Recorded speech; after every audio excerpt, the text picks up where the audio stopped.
Hello friends, welcome to your YouTube channel, Profit Derivation.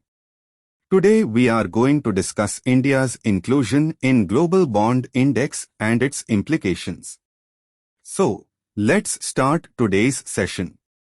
You must have heard the news of India's inclusion in Global Bond Index. If reports were to be believed, Indian Government Bond Index emerging markets will hold 10% weightage. This could prompt around $30 billion of passive inflows. According to news, India's bond market is one of largest in emerging markets with a market capitalization of $1 trillion. Now, let's understand what is Global Bond Index. Global bond indices are indices that track how different types of global bonds perform. Say if someone wants to know which bonds are the best and want to check how US, UK, and Australian bonds are doing as compared to Indian bonds. But tracking so many markets individually is time-taking process. So, we look at global bond indices to understand how global bonds are performing and choose which debt to invest in. JP Morgan is a financial institution that maintains and tracks bond indices time to time. To track the performance of government bonds, US-based JP Morgan has a JP Morgan Government Bond Index, while UK-based FTSE has its own index called FTSE UK Gilts Index Series. Now, let's understand the criteria for inclusion in Global Bond Index. Bonds are included in indices only when they fulfill certain criteria and are favorable to foreign investors in aspects like liquidity, safety, returns on investment, size of the market, sovereign bond rating, ease of access to the bonds, settlement of investments proceeds when sold through specific international clearing houses like Euroclear. Taxability of gains.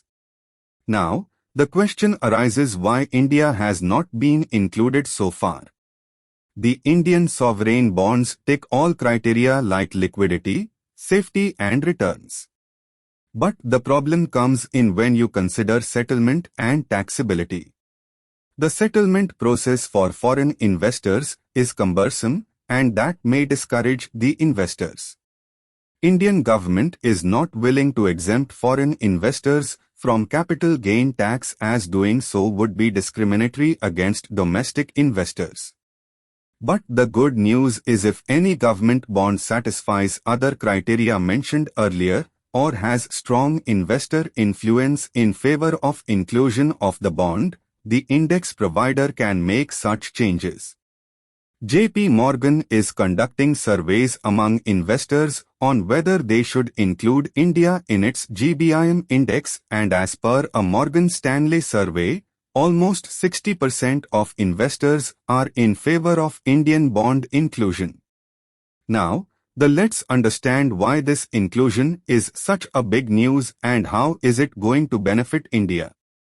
India's inclusion in the indices could help India immensely in terms of foreign inflows. Though the current inflow stands at $18 billion, it could further increase to $30 billion in the next fiscal year. India's debt will make up 10% of the index, which is the highest among any other emerging country. The foreign ownership of Indian bonds would increase from 2% at present to 9% by 2031, and Morgan Stanley expects inflows of approx $170 billion. As per Morgan Stanley, bond investors can invest before the actual inclusion of Indian bonds in the index, which would increase prices for a few months. Once Indian bonds are included in the index by June or September 2023, the actual substantial cash inflows would begin. The inflows will lift Indian bond prices, thus giving initial investors a lot of gains.